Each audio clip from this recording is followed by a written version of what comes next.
Welcome back to Bust Picks. It is episode 31. Yeah. My name is Dio Reynoso. That's Donovan Behan. How we doing? And Don, the draft happened. We both drafted, I think, 7 Hall of Famers. I'm hoping that's the bare minimum. Anything less than at least 4 is a failure on my team's franchise. Yeah, no, but that's just not the Raven way. Yeah. Some intake that we need to do. Don, you ended up winning our fantasy draft spots. It's skimming my teeth, yeah. You won by like 3 points. Yeah. Congratulations. That was not by much. It went really chalk to begin with. I think threw a lot of people off. I went way more chalk with that than I did on my actual mock draft. My actual mock draft, which I usually average about like 5 to 8 right picks. Then that's amazing. I got 2. Yeah. I got the first 2. No, this is the first year I watched the first like 8 picks. I'm like, this is exactly how every mock draft has gone. What's going on here? I would say like the first 6. Okay. Once Atlanta got on the board. All right. Yeah, we'll get into it. Yeah.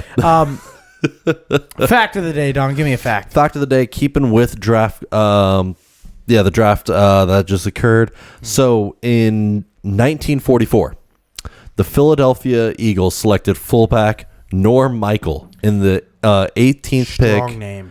of in the 18th round, and never were able to locate him. What? Yeah, the man they couldn't find him after they drafted him. They searched around. Was he in the war? Yeah, he joined the army and was stationed in Alabama. That makes sense. It took him 55 years to find out he was drafted. What? He was reading a magazine in 1999, and it had a list of all the Syracuse players ever drafted, and saw his name on that list. No one informed him he was ever drafted to the Eagles. Do you think he would have played? I mean, Do you think he wanted to play? Probably after his service he would have played if he knew, but just no one could locate him for 55 years. That's awesome. That's how old drafting used to be. 18 I love it. rounds. That's some real old school sports stuff where they're like, yeah, he just wasn't around. No one picked up the phone, so we just moved on. Lived in Alabama. He could have broken his neck playing for the Eagles in 1950. Yeah, That's he a could have fact. at that point. Let's do some NFL draft recap. Me Sure, and Don have sure. picked a couple teams that we're going to talk about. We picked about 6, 7, 8, 9 random teams. We're going to also cover our teams at the very end. Of course. We're going to rank them on a scale from 1 to 5, 5 being the best, 1 being absolutely the worst. Yep. We're going to start with the team we started talking about, the Atlanta Falcons. I give them a 2. I give him a 1. Okay, you really don't like the Atlanta Falcons. Not just because of the obvious one. There's something else in their draft that made no sense. Okay, so let's just start with the rip. We said the draft was very chalk, and then it gets to Atlanta, and they're like, "We're just going to take a quarterback," and everyone's like, "Wait, didn't you just sign a quarterback to 180 million?" And they're like, "No, we know what we're doing. We're going to take a left-handed quarterback who's 24 and has both his knees blown out. We know what we're doing." Well, what made no sense was it was clearly a spur of the moment decision because Kirk Cousins' camp coming out afterwards going, "We got the phone call while they were on the clock saying, hey, we're drafting a quarterback." Them also after the press conference, the GM and owner blaming each other on who was responsible for the pick. It was hot potato, the pick. Yeah. On top of that, how they try to justify it is we're going to have him sit behind Kirk and develop before, and then when Kirk's contract is done, then he'll take over at nearly 30 years old. So that made no sense. What I did see was after 2 years, they can void Kirk's contract and not have to pay him that much. Okay, so he'll be 28? So he's 24 now. Or 26, He'll be okay. 26 years old, which is like prime quarterback years. Yeah. There is a path here. I don't hate that pick. I don't love it, but I get it. Here's where I'm at. They drafted 2 defensive linemen that I was not high on at all. No, in the second round. Oro and then Trice. 2 defensive linemen, and I get it. The Falcons needed defensive line help, and a lot of they also need secondary help. They needed secondary help bad. Yes. And in the second round, there was still some quality corners left. I get it. There wasn't a lot of edge help, and maybe these guys develop into something, but they're not guys that there were picks there that they could have dropped back and maybe done something with. See, this is what confused me because I'm fine with Trice in the third, personally. Yeah. I think he'll make an impact on the team. He's going to eventually be a starter. All these he'll guys be are going fine. to start. Yeah. What doesn't make sense is Orhoro. Yeah. Because they traded up in the together. second to go get him. when Johnny Newsom was still, or Johnny Newton was still one on of my the board. Boys. So you had one of the top-rated pass rushers on the board available to you. You traded up and got one that everyone had rated lower, and then got a second one the next round right afterwards. Yeah, I was very. It's just a very weird decision making. If Newton turns out to be a bust, they secured the bag. They did it right. Yeah, but that's 5 years from now we're going to decide. And after the first round, you shot yourself in the foot. It makes no sense on what your team is doing. They're definitely putting their eggs in the Penix basket. I don't hate Michael Penix. I think he has a lot of qualities that surrounding. I think he's like Geno Smith with a better arm. Yeah, I think and that's fine. That's serviceable.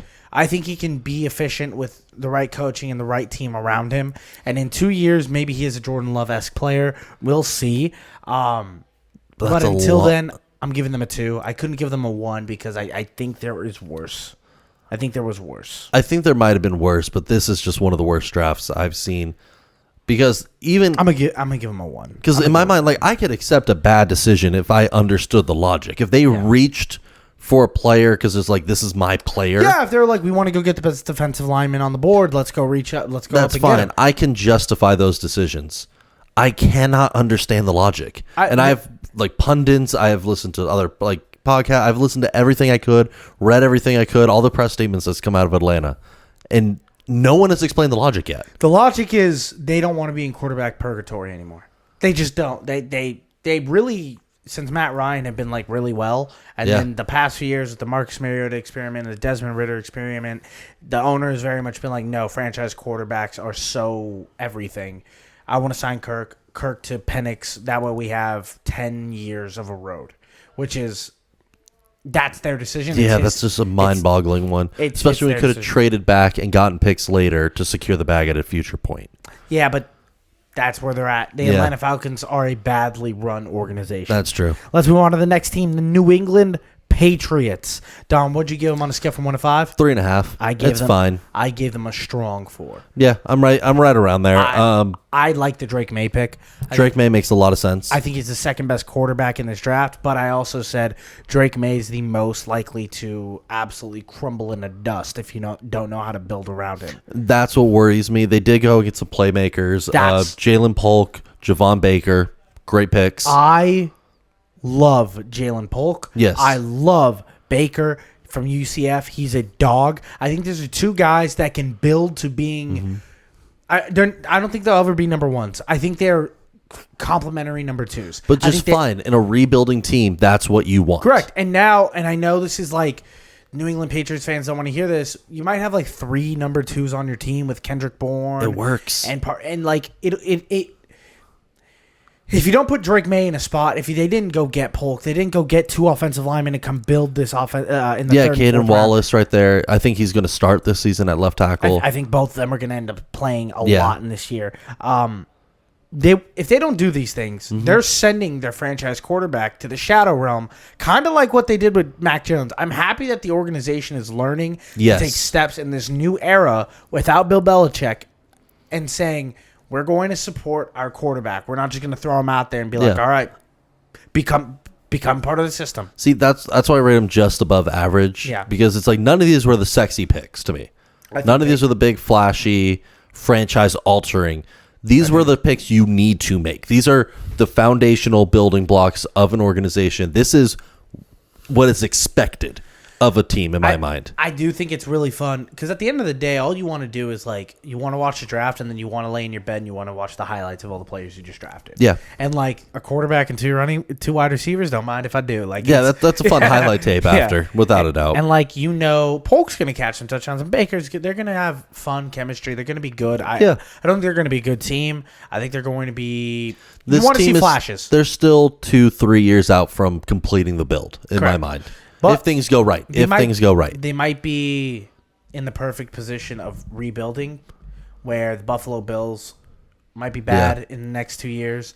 The Jets might be bad in 2 years. So you just have the Dolphins might be too bad. The Dolphins might be bad in 2 years with Tyreek Hill retiring, and you got to pay Waddle, and there's a lot of things going on that team. Is Tua the guy where the Patriots sit there and they're like, we might have a little 3-year run. That's. I will say I don't like how much Tua's being questioned as being the guy. You're a Tua guy. I think he's I don't know if he's elite. I will not say he's an elite quarterback to that extent. But You he's ready to play the game? But he's franchise quarterback. You ready to play the game? Sure. Let's play the game. Would you rather? Tua Tagovailoa edition. Donovan, who would you rather have with no stats in front of you? Yeah. Tua Tagovailoa as your franchise quarterback or Baker Mayfield? Tua Tagovailoa. I think he offers better upside overall. He's more accurate. He doesn't throw the deep ball as well, but he has faster time getting the ball out of his hands. Don, who would you rather have? Tua Tagovailoa or Kyler Murray? Kyler, he offers better upside. You think Kyler offers better upside? Yeah, his rushing Kyler ability. Is a little older. Kyler's a little older, but his rushing Maybe ability elevates him in a way. Okay. Don, who would you rather have? Tua Tagovailoa or Justin Herbert? Herbert, yeah. No, he is. You're not a big Herbert guy, so this is like a big... Yeah, I like Herbert there. Okay. Last one. Jordan Love or Tua Tagovailoa? Similar category, but I think Love has better upside right now. Age. I think Love has better upside right now because of the deep ball, but you can build around Tua and make him better. So, Tua? I put them in those two I equate as equals. Those two, that's where the equal is. I think equalizer. I think Tua is exactly like quarterback 12. Then that's fine. That's what I'm saying. He's not elite, but he will be a franchise guy that could be a stable piece of the offense. A few years ago, I think like he's the next Kirk Cousins. However you want. Then that's fine. I mean, Cousins got his bag for a reason. Let's go to the next team. It's the Minnesota Vikings. Yep. The team that Kirk Cousins just left. Correct. Who's going after the Falcons for tampering? On a scale from 1 to 5, I give them a 5. I give them a 4. Okay. But again, right there with you. Okay. I don't think anyone got like a true... Well, one team in my mind got a true 5. But Here's where I'm at. J.J. McCarthy, whether you like him or not, whether you think he's a good quarterback or not, at the end of the day, drafting is about a value thing. Yes. Everyone and their mother had them moving up to get J.J. They moved up one spot. Which was so much lower than everyone else. Everyone thought they were going to jump to the Giants. And whether you think J.J. is a good quarterback or not, that doesn't matter. In the draft, they made a value pick. Yes. They were able to get him. Not only that, they were able to move up again and get Dallas Turner. Some people said he was the best pass rusher in this draft. Not me. But like a lot of people like him a lot because he got the Alabama tag. He's that guy. They have a good track record in the league, whatever, yada, yada, yada. Mm-hmm. I don't love this. But he's going to be a decent starter in JJ with all those weapons around him. Yes. Osborne, Addison, Hawkinson, and JJ to JJ connection is going to be fierce. T-shirts are selling off the rack. I can see why. I like Khari Johnson. Or Jackson. Khari Jackson, the corner Oregon. That they picked up. I think he's a home run corner. I think he can be an elite corner in this league with the right building around him. With the right building around him. I think it was a great draft of... We'll get our guy. We know our offensive capability is already there, and then shore up the defense. It was a smart decision making. I know this might be crazy to say. I think there's a chance that J.J. McCarthy has the best rookie season out of these quarterbacks. Not dissimilar to what Mac Jones was doing his rookie year, where he made a Pro Bowl, and everyone's like, Mac Jones, watch out. Just because Mac Jones had a few more things set up. True. The Minnesota Vikings don't have a bad roster. The roster's not terrible. Majority of this roster was there for their playoff run. Yeah. Now, I think that division's way harder. Chicago and the Detroit Lions and Green Bay Packers are all good teams. And I think the NFC is not going to be the laughingstock they were the past 2 years. True. But I think there's a real world where we're watching an 8-9, 9-8. Damn, I might even say a 10-win team in the Minnesota Vikings. And I think that'll be fine. Considering if you're coming with a rookie quarterback, that's about where you want to be, it feels. Pittsburgh Steelers. I give them a 4, and I don't want to talk about it. I give them a 4. They did what the Steelers do, and it disgusts me because I was rooting for their downfall. Easy enough. They address every need that they've needed for the past 2 years, and somehow they're going to still go just around 500. And it's going to make me happy. Looked at the O-line. They said, all right, we'll finally talk about it. Yeah. Drafted 2 guys who are going to start and be impactful starters. I don't think they're Pro Bowl guys. I think they're plug in and start for years. The one big decision with their lineman choices is neither of them were big run game blockers. They're better pass blockers. And Latu is like a guy who we're going to find out, is he going to play tackle or guard? I think they're going to put him at tackle. I think he'd be a better tackle. I think he's a natural guard personally. Mm-hmm. I think his running game plays better in the guard position than the tackle position. I think he can get a little slow off the edge sometimes, and in a division where you're going to be going against Myles Garrett, that's a lot. No, there's a lot of it's a lot of pressure. I believe in the Pittsburgh Steelers. Here's my favorite pick that the Pittsburgh Steelers took. Roman Wilson out of Michigan. Yeah, is a very clean route runner. He's a very crisp guy. It just feels like the Steelers are finding more depth at wide receiver and value. I'm not saying he's going to be Deontay Johnson. No, but they can develop guys at such a high level. Correct. And they need a possession player. Like Deontay is gone. I mean, they need someone to step up and fill that.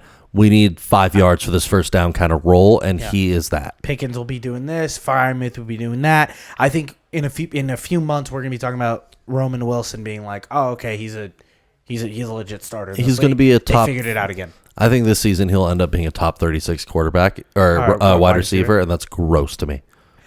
Peyton Wilson, the middle linebacker, is just a depth play. Who's just like, they need depth at linebacker considering how last season ended though. Correct. That was a big red flag. They got the Bush, right? No, who they signed? They signed Queen. Patrick Queen is now Pittsburgh Steelers jump ship to the rival. But Wilson's going to play. I think by the end of the year, we're going to be talking about Wilson making big plays, and I think he's a guy who can develop into a fun linebacker too in this league. And they need it there. Ryan Watts is going to see the field. He's an excellent athlete at cornerback. Yeah. He's big. He's fast. He's lengthy. He's just really undisciplined in his coverage skills. Which is very scary considering the diversity in the AFC style. Correct. Like you have a lot of mobile QBs, a lot of just deep gun passers. Like he's going to have to develop quickly. There's a couple franchises that I believe in for developing secondaries. Baltimore's one of them, and Steelers are Steelers are the other ones. No, those two franchises. You give them a corner with athleticism, they'll figure it out. I don't think he's going to be impactful this season. I don't think so. I think he's a developmental play. He's a development. So give him 2 years, and he's going to be in the starting roster. That's the thing. Like I'm also, when you're drafting a guy in the 6th, you're not expecting him to be a Pro Bowl or a constant starter. You're asking for a guy to come in and be like, he'll give you some plays every season. Like he'll be on the field and making impactful plays every once in a while. And you can teach discipline. You can teach a lot of these skills. You cannot teach pure athleticism.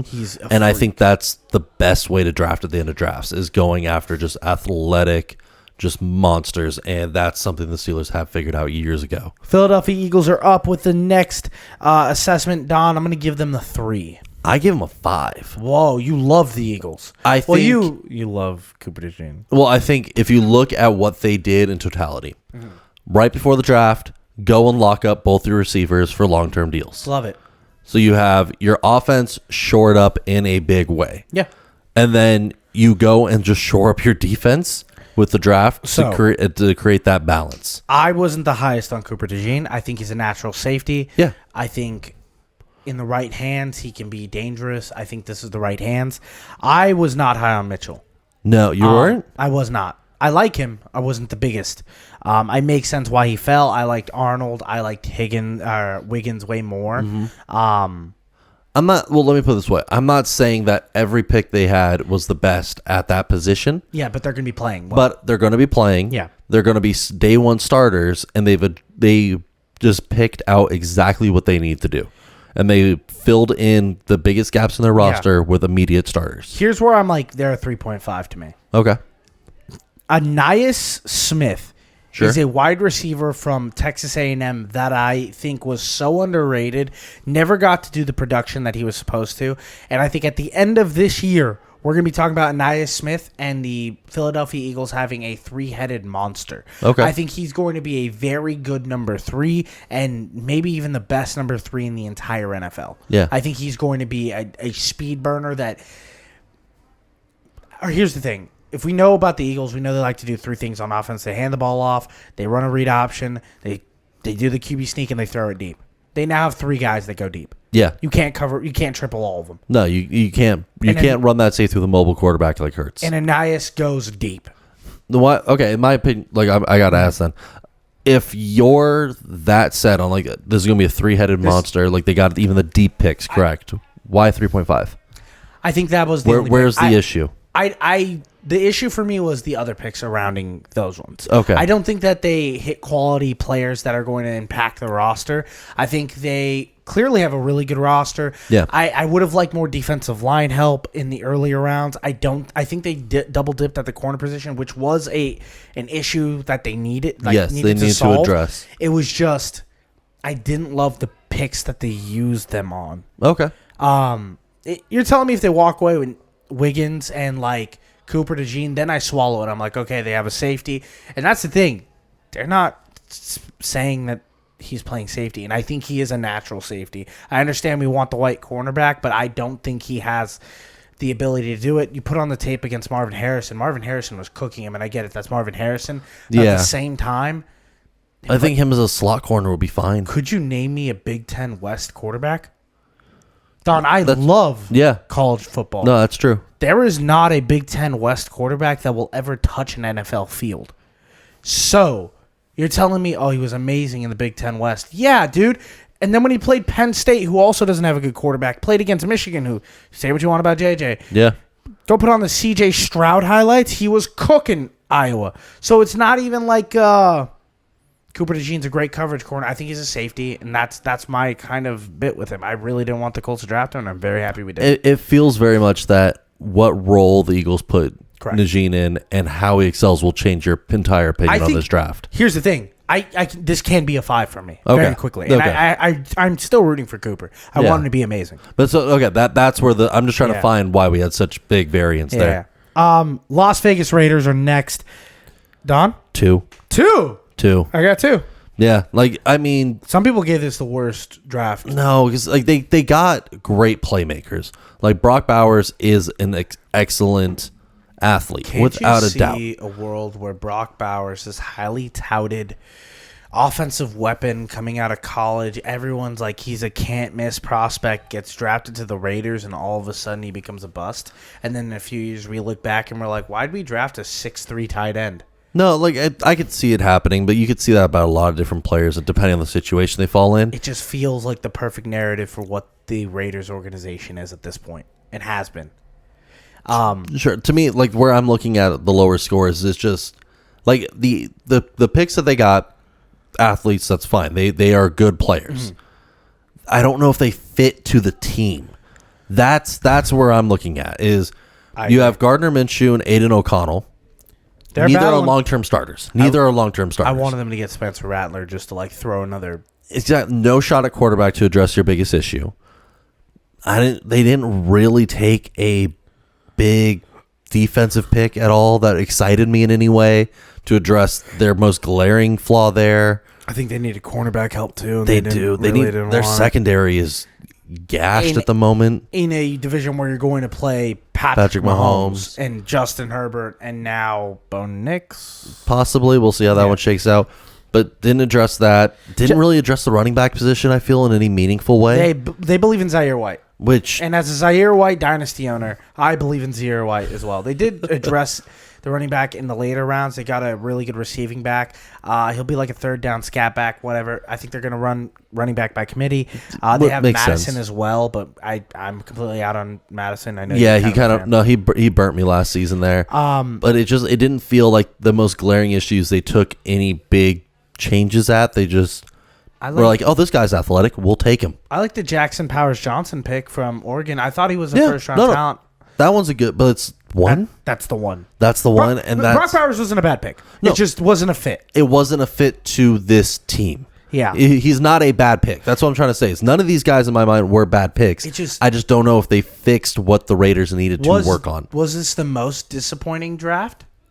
Because there was opportunity. Yeah, there was opportunity that they wasted. Yeah, and every time there was a player on the board, I was like, the Raiders had the opportunity to make a really big play, impactful for this roster immediately, and they just didn't. They didn't take another pass rusher, or it just felt blah. They didn't take a cornerback when there was no cornerbacks on the board. It was just wild to me. Yeah, that, and it wasn't. But I understand what they were doing. I get it. That's the difference between the Falcons and the Raiders in my mind. Is I could at least understand the Raiders' mindset of, this guy's a freak. Cool, get him. Can you understand the Rams' mindset at this point? Oh, yeah. No, the Rams had a good draft in my mind. On a scale from 1 to 5? 4. 4. I have him also as a 4. Yeah. Jared Verse, probably I have him as like the second or third best pass rusher in this draft. Brandon Fisk. Brandon Fisk, one of the best defensive tackles in this draft. Do you lose Darnold and go, you know what? We're going to shore up that position double time. It's going to be amazing. We're going to get 2 guys who played in college together on an undefeated team who love each other. They're boys.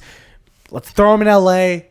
They're going to be really fun to watch. They're going to bring the culture, which is great. Nasty combo. They added another running back in Blake Corum. I'm not the biggest Blake Corum guy. That one left me scratching my head a little bit because you just got Kyren moving last season, so it feels like they want to move to a committee. So we'll see how that works. They both play kind of... Blake Corum runs hard, brother. Yes. No, he does. It's going to be a running back committee. I think Kyron's going to be kind of that third down back and still get touches. I think Corum's going to be this goal line stealing running back. The thing is, I also see a world where Corum is not efficient in the NFL. He needs a really good offensive line, and I'm not quite sure the Rams have one. That's my biggest takeaway from this team. They did not key in on the offensive line. They didn't address the secondary until very end in the draft. Mm-hmm. I don't know. I feel like they fill the biggest gaps, though. Yeah. That's where I'm happy with them. They fill the biggest needs. I just wish they added a little more line. That's all. Give me a little tackle. Give me a tackle from. But if we're talking one position that they needed to fill still, and it's not the biggest issue on the team. Correct. I mean, it's just more of a depth plate piece at that point. Yeah. Let's get into our teams. Sure. We'll start with the Ravens. I gave them a 4. I gave ourselves a 4. Okay. There's nothing to me. It's like it's hard to give us like a bad drafting grade considering the history, even if not every pick makes the most sense to me. I just have faith in DaCosta to do well. Okay, so you're giving him a 4 on just faith. Well, I mean, okay, Wiggins, one of the fastest corners in the league, great recovery speed. Yes, he has some hand.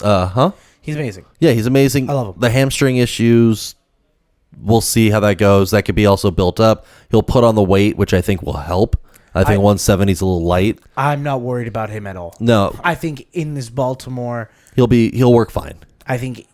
You're talking about a legit like shutdown corner. In about 3 years, you're gonna be like, we have Wiggins, and we're gonna be like, yep, that's a top 10 corner in this league. Yeah, I think he can be. And then Roger Rosengarten, just starting. He's going to be a starting right tackle for us day one. I don't love. Do you know how many tackles came off the board before he was drafted? No, there was a lot. Yes, it was 11. Yeah, he was the 11th tackle off the board. Yeah, but we weren't going to trade up to go get somebody. That's not how our team does typically. I understand. And we got a starter. He's not. Is he going to be the best? No, but when you're talking interviews with him, and he's excited, this is the team he wanted to go to. This is the type of quarterback that he wanted. That gives me upside. It's not just I'm excited for the league. It's I'm excited specifically for this role. I want to do well. I've watched a lot of Maryland games because I was rooting for Tua's little brother, Tulaya or whatever. That guy got hit a lot, and that guy got hit a lot. And but I don't think it was through the right tackle often. Yeah, I have to go back and watch it. Yeah. My grade on him wasn't that high. I have the Ravens at a 3. Mm-hmm. I do like what they did. My gripe was that they clearly took a tackle. I think they should have spent that first round pick on the tackle. That's the way I wanted them. I wanted them to get Guyton. I wanted them to shirt and be like, all right, we have no weakness. There is no excuse for Derrick Henry to be bad this year. You know? I think the secondary is a bigger issue for us because a lot of our top corners are aging. I don't like Isaac, Asadi Isaac. I love him. Are you kidding me? I love him. I had him going in the 4th. Or the 4th or 5th. To me, he got picked up a round earlier than I thought. Compared to Chop Robinson, they played on the same or roster. Vice versa. He was going to get picked in the 2nd or 3rd, and he came late. To the 3rd. He had better on the paper. On film, to me, he jumped more than Chop. Chop has better potential. Chop has the better ceiling. Chop is all potential. Chop is all potential. This is the guy that produced. He's a grinder.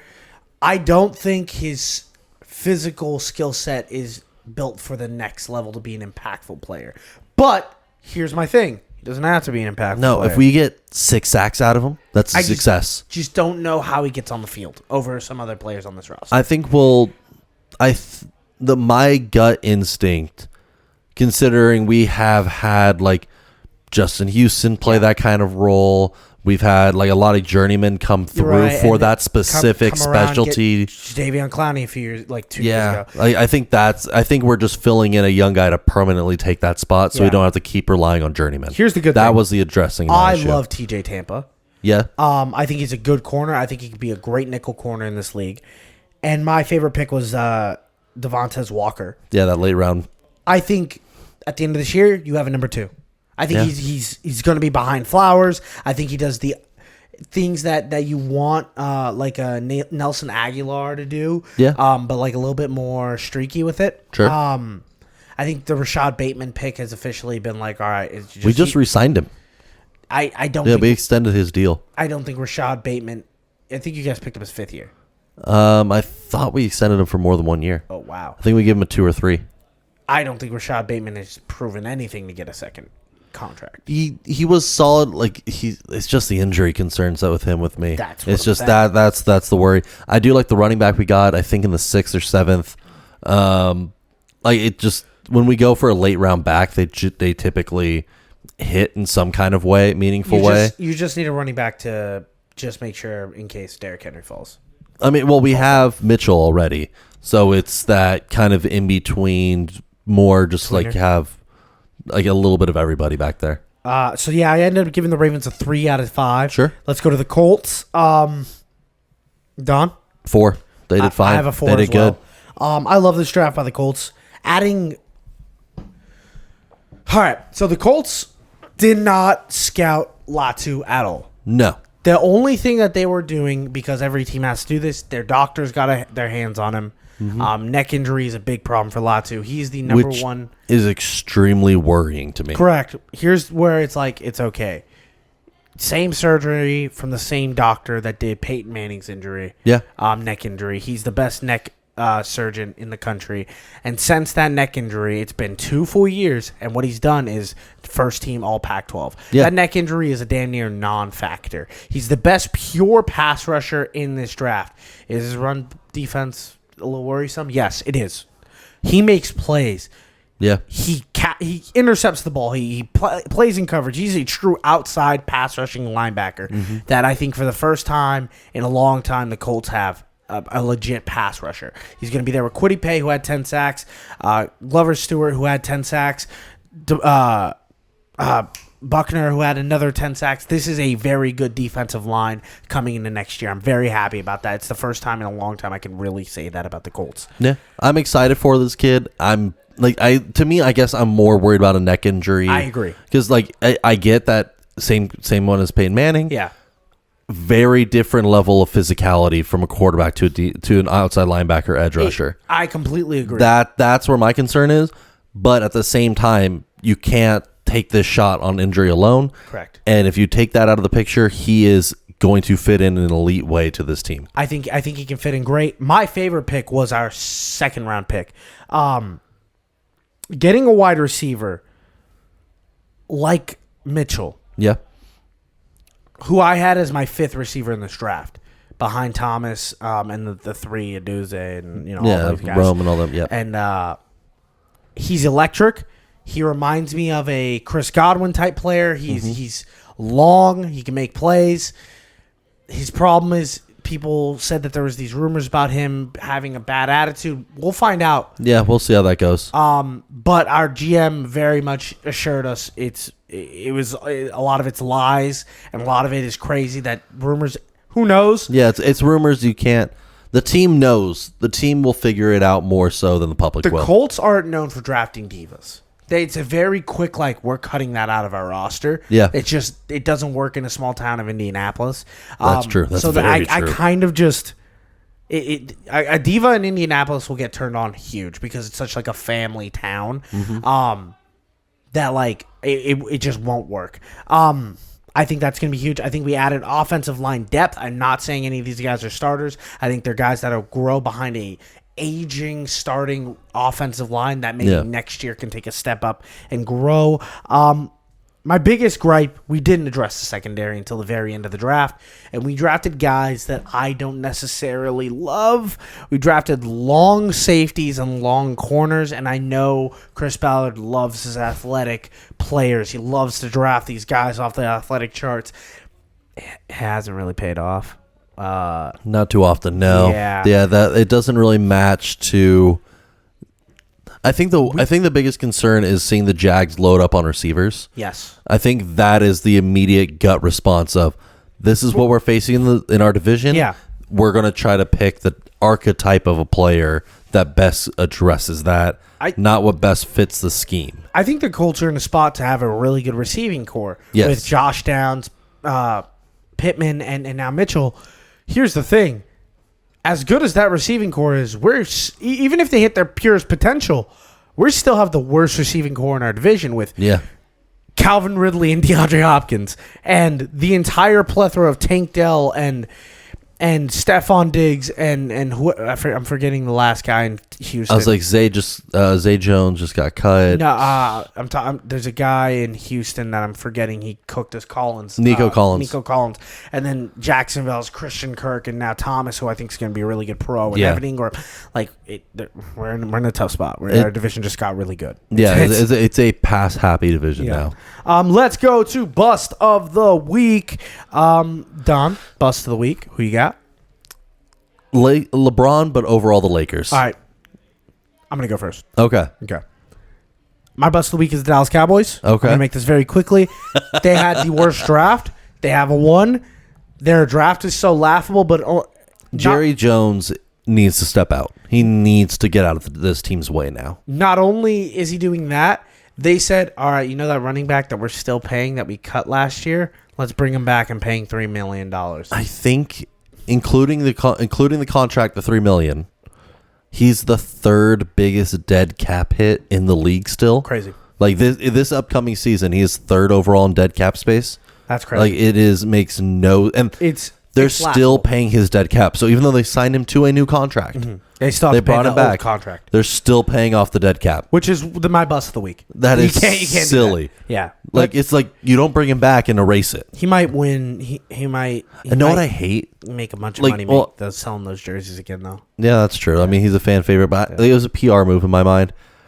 I don't like that they didn't address the running back position at all. So Zeke will be meaningful. He will be relevant to this team because it's not Rico Dowdle.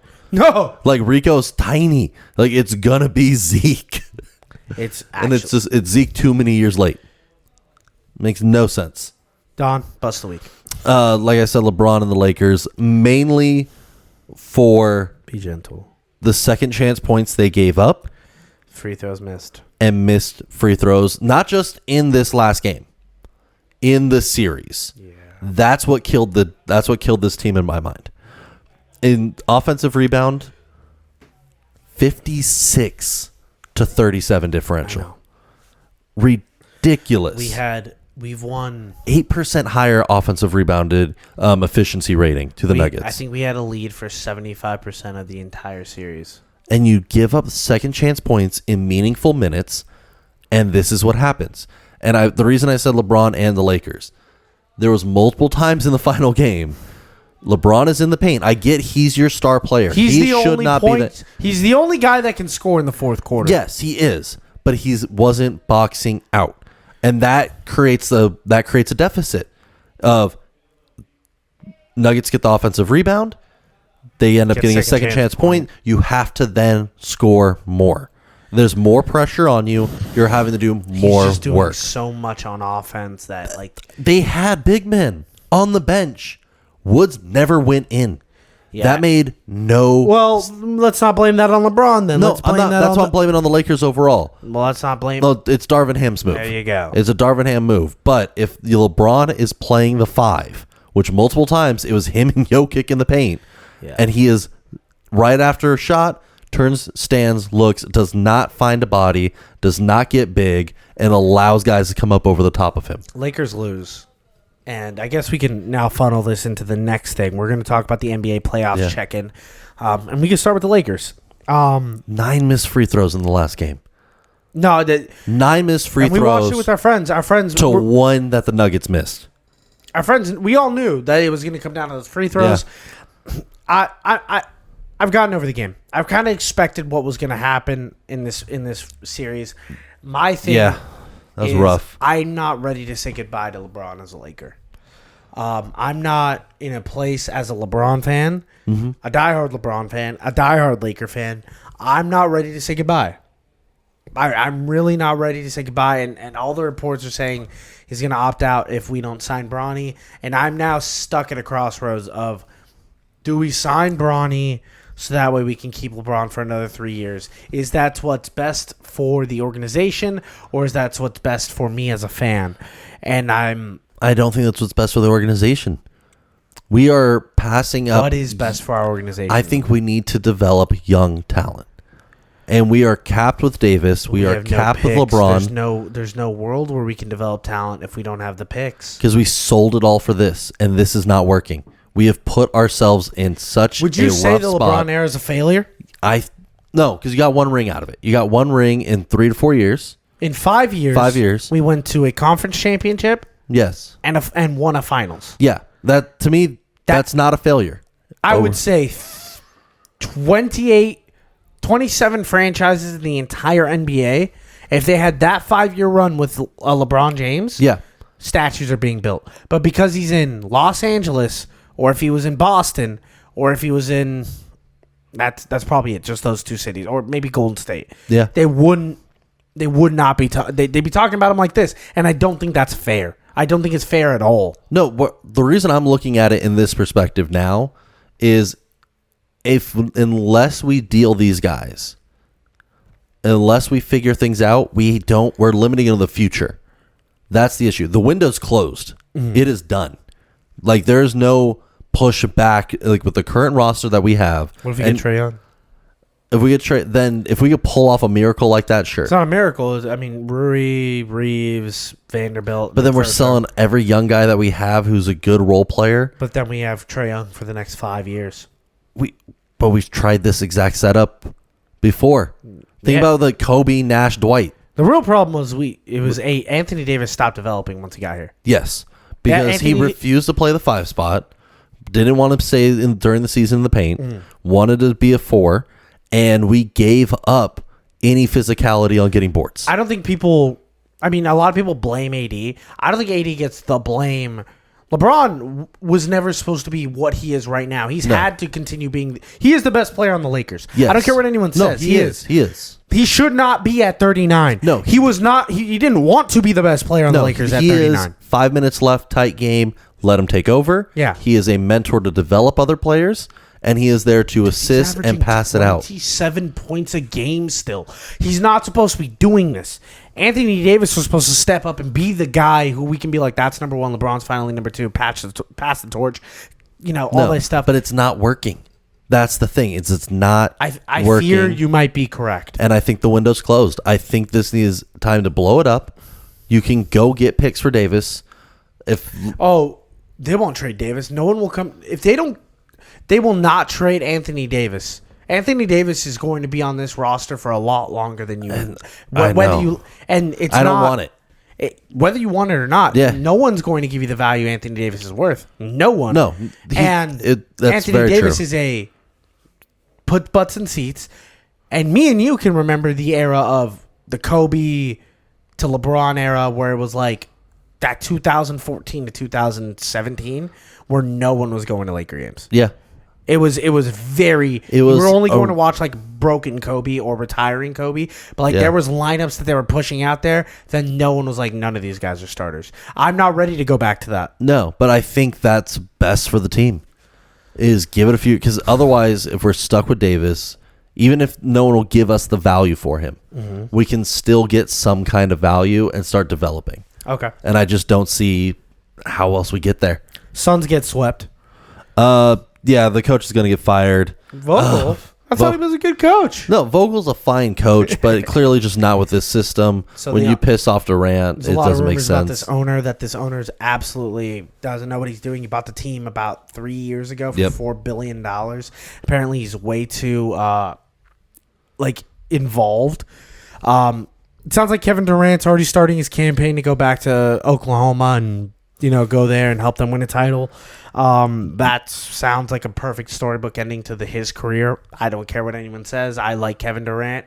I don't think Kevin Durant's ever going to be as good as we want Kevin Durant to be at basketball. No, he never took over in a way that his skill. He clearly has the skill set. He was the best player on those Golden State teams, but no one will ever give him those awards. I don't know if he was. He won Finals MVP both years. Yeah, no, without a doubt. Yeah. But it's also when you have that kind of roster setup.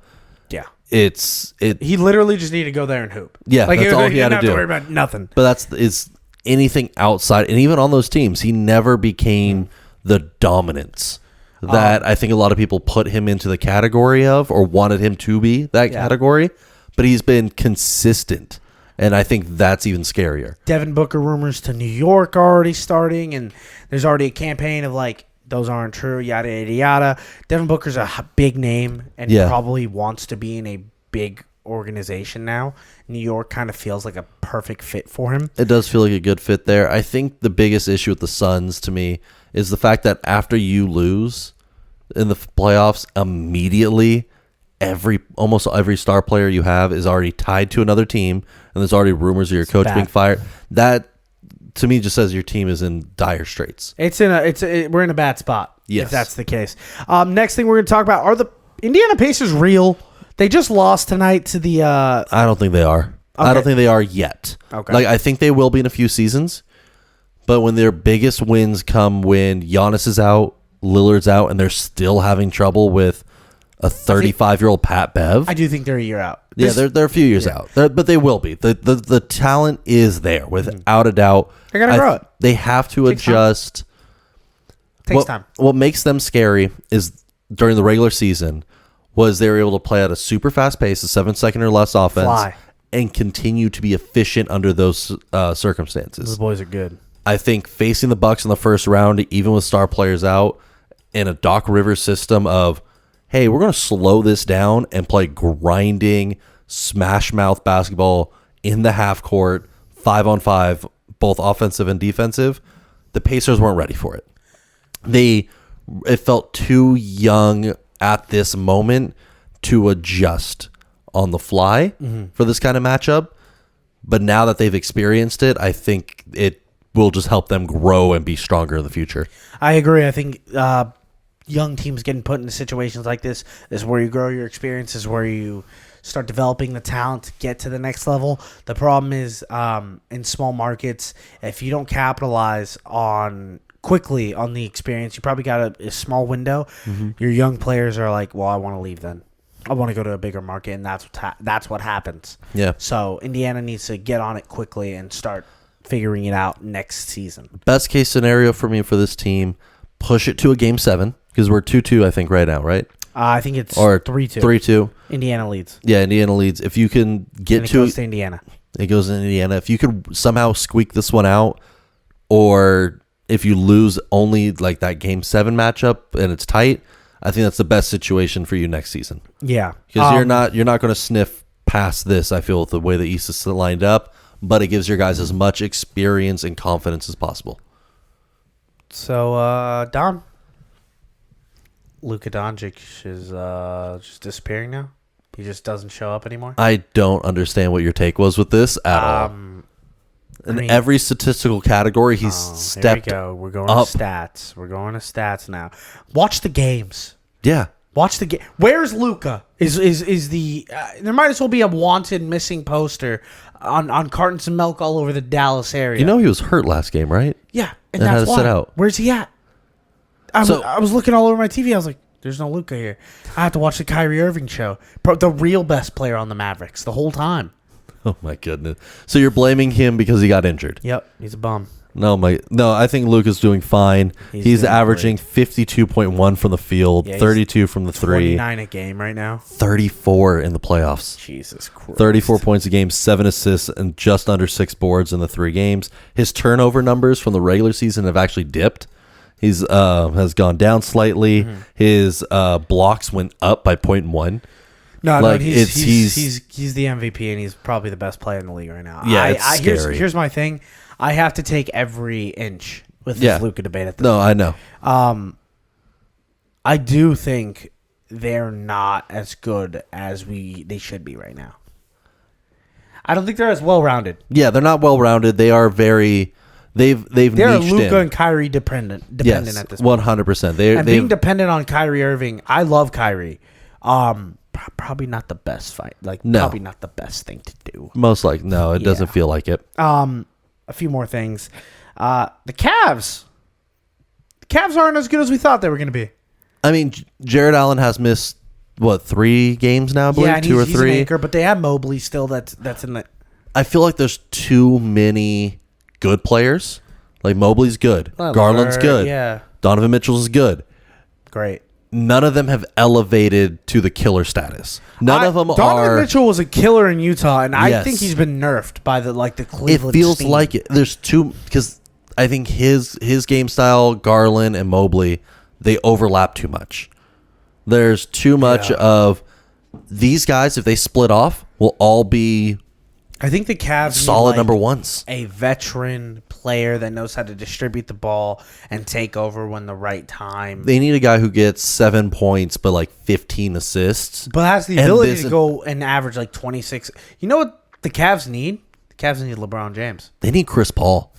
No, I think Chris Paul. No. I'm not saying modern day Chris. I'm saying when he made top 5 point guard Chris Paul. I'm saying 4 years ago Chris Paul. Even last year. Yeah, he would elevate this team to such a crazy extent because he can see the floor and get everyone into the best situations. It will get rid of those overlaps the team is facing at the moment. Yeah. And being 3-2 in the series and heading to Orlando is going to be rough. Don, I know they lost today. But is New York the kings of basketball right now? I think that they have the most hype in the fan base. It's electric watching them win. They lost tonight in overtime. Joel Embiid is just officially I think he watched Draymond Green tape and he was just I'm going to do this. And you can't do that as the biggest leader of your team. I like it coming from Draymond because that's who he is unapologetically. I didn't think this is who Joel Embiid is. And I'm surprised he's getting away with it to this extent. He's gotten away with everything. Literally, guy goes up, let me pull his feet out from underneath him and make him fall. MVP, tonight, hitting Brunson in the face. He smacked him in the face. It was he got the tech. NOT, yeah. He got the tech for it, but it's just I'm surprised that there's not I think the flagrant for just grabbing what's his name's foot. That should have been immediate ejection, possible suspension, because that is a deliberate, I'm going to try to injure this person move. Was it Hartenstein? I forgot who it was. It might have been Hartenstein. I think Mitchell Robinson might have been. I think it was Mitchell Robinson. Sure. But to me, it's if you have that action followed by, I'm going to take their best player and smack them. And they literally, the refs announced on the to the mic after the review, it was unnecessary contact. Yeah. It was clearly intentional. You hit him in the face. I don't know how he's still on the court. He is becoming a danger. Yeah, it's kind of sick. If it feels like I'm selling me on him now. I'm fine if you want to play a tough defense. I'm fine if you want to get aggressive. There's a line between aggressive and intentional injury, and I feel he's starting to dip into one side. All right, that's it for the NBA check-in. We'll check in again next week, but right now, I want to go to the question of the day to end the show. Question of the day, Don, off the top of your head. Yes. What is the best city in America that has the best stadium? Best stadiums. Best plural. Stadiums. So you get one day, you get to visit all their stadiums. What is the best city? Now I'm gonna throw some cities around. I'm gonna exclude Los Angeles. Yeah, no, I figured. New York, you can do the MetLife Yankee Stadium. You can do the Mets Stadium, CityLink, I think it's called. And Madison Square Garden. Madison Square Garden is a huge, beautiful stadium. A lot of people know it. I think there are sleepers out there. I think cities like Minnesota. You have to put Boston in that category. Boston, the Garden. They have their own garden. I think... I was saying Minnesota, they have a fantastic NFL stadium. Their basketball stadium just got re-upped with the Minnesota Timberwolves stadium. It's awesome. There's a couple of them. I think I have my favorite. I'd even put Maryland in the conversation there. Camden, MD Bank. I might go Miami, actually. I was going Miami. I was thinking Miami. I love the Miami Dolphins stadium. Don't like that I'm thinking Miami. I think Miami or Las Vegas are the two best in just stadium purity. Because you get Miami and like the reason why Vegas is a good answer. Extremely unique stadiums Yeah. in terms of amenities, in terms of like the situation around them and the building.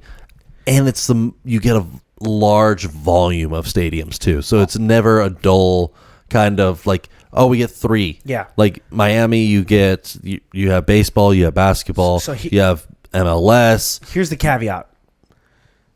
How are we deciding what San Francisco and the Bay are? Because like Santa Clara, new stadium. Yes. The Warriors, new stadium. They're not even close to each other, but they're the same region. No, if you're saying San Francisco, Sharks, if you're saying San Francisco, it's San Francisco. Okay. And I'll even take the metropolitan area around. It's same as Los Angeles. It's like LA, but it's the metropolitan area around it. Like SoFi falls into LA because Inglewood is within. The Giant Stadium's fantastic. Like Giant Stadium is amazing. It is an iconic stadium. Yeah. San Jose does not count as a part of San Francisco. I agree, that is too far south. I agree. Like I know people that live in San Francisco, and like we talk mainly 85-degree boba, and like that's the closest one in San Jose. And they're like, yeah, we get it every other month as a special treat because of the distance. Yeah, so you just like if you're in LA and there's a special thing like that's only in Inglewood.